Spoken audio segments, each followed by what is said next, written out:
My name is Christopher Gauci, and today I'm going to be going through my public relations plan for Who magazine in their current PR issue.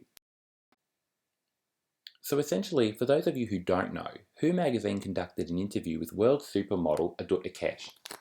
Now, unfortunately, the PR firm who supplied the photographs accidentally gave Who magazine photos of a different model, that model being Flavera Lavares.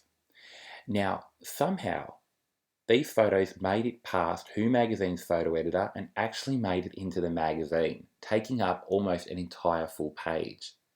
Now the issue at hand here is that just like Adut, the model mistakenly used was also of African descent. Now Adut has taken to social media and has labelled Who magazine as ignorant and has also said, and I'll quote, that this would have never happened to a white model. To add even more salt to the wound, the interview was predominantly about race and the treatment of refugees in Australia. Now we find ourselves in a situation where Who magazine is essentially being labelled as racist.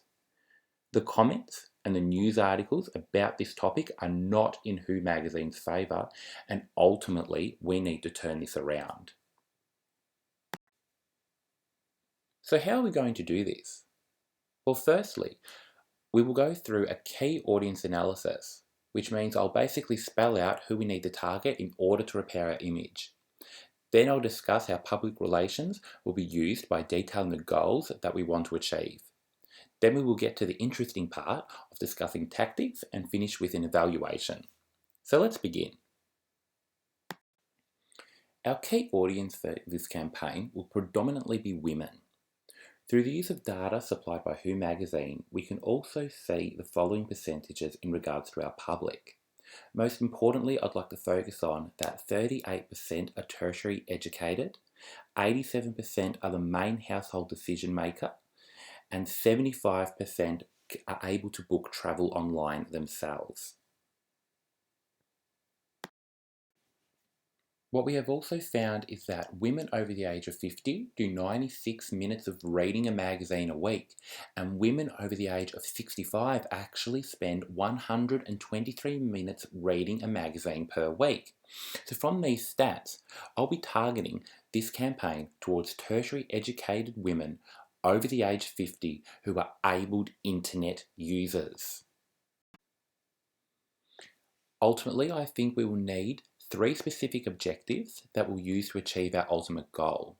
Now these objectives are what I'll refer to as SMART goals, if you will, because they're very specific and they can be measured. Ultimately, our overall goal is to fix our reputation and convince readers that we are not racist. To achieve this goal, I believe that we'll need to achieve and succeed in completing our 3 more minor goals. That being that we need to sell at least 1 million copies of the diversity issue. And the diversity issue is something I'll discuss later when I discuss tactics. Secondly, we need to gain at least 40,000 visits on our apology statement on our website. And we also need to have a majority of positive feedback on all social media posts concerning the issue. So in regards to our tactics, what are we actually going to do? So here's the fun part. Already we've released an apology on page 3 of our latest edition. However, I think we can actually go one step further by dedicating the whole edition to celebrating cultural diversity. The issue could have various interviews and articles about diversity in areas that we normally cover anyway, like celebrities or the arts. And the cover art for this issue would contain a range of culturally diverse actors, actresses, TV personalities and socialites. I also say we donate a segment of the profits from this edition to the Diversity Council of Australia. All the while, we'll also be promoting all of this on social media. So for our evaluation, I'd like to firstly go through the rationale for our tactics. Ultimately, we've chosen social media to do the majority of our advertising for this campaign because Facebook and Instagram allow for symmetrical communication. Not only will this make our public feel like we're listening, but it will also allow us to quantitatively and qualitatively measure our public opinion through likes and comments. Ultimately, the idea of the special diversity issue and our donation is derived from social exchange theory. that being that our audience sees us doing something good and is more inclined to see us positively. Now, in regards to actually measuring our success, we'll be using Facebook and Instagram analytical tools, as well as monitoring comments and likes for each post on each of our social media channels.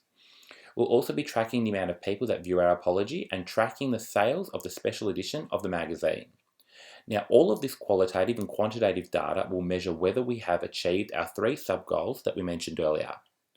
We will then also track the sales of our next 3 editions to determine whether our readership increases or if it doesn't decrease at least. Ultimately, this will determine if the completion of our 3 sub-goals restored our overall image. So that's basically it. That's the plan. We had our issue, and now we have a plan that I believe will restore Who Magazine's reputation. Thank you very much.